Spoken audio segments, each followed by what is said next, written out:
petit peu, peut-être qu'on va essayer de faire une espèce d'arc de cercle.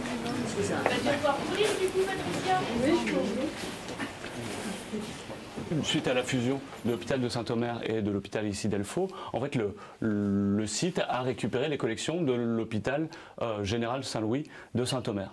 Donc vous avez la galerie de portraits, là-bas vous avez Louis-Alphonse Valbel qui est le fondateur de l'hôpital général de Saint-Omer au tournant du XVIIIe siècle en 1702. Vous savez, jusqu'en 1677, la ville de Saint-Omer n'était pas française mais était espagnole et suite à la conquête de la ville, Louis XIV, le roi de France, décide que les évêques seront nommés par lui-même et que, du coup, comme ça, il est sûr que la ville lui soit acquise et que l'évêque lui soit acquis.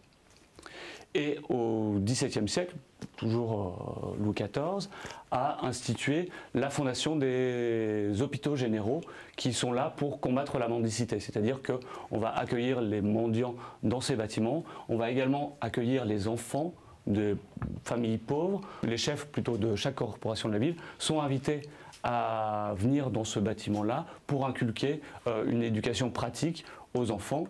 Donc là, vous avez l'hôpital. Si vous connaissez Saint-Omer, vous le reconnaissez. Donc ce bâtiment, avec une première aile en fond de cour, qui est la première construite et achevée en 1730. Cette aile en front de rue, avec le blason des Valbel, qui est construite une vingtaine d'années plus tard, et les deux bâtiments sont reliés dans les années 1760 par ce bâtiment-là. Manque par rapport à ce qu'on voit aujourd'hui, ce qu'on connaît aujourd'hui de l'hôtel des services Saint-Louis, l'aile qui est juste ici, qui n'est pas construite, qui sera construite dans les années 60.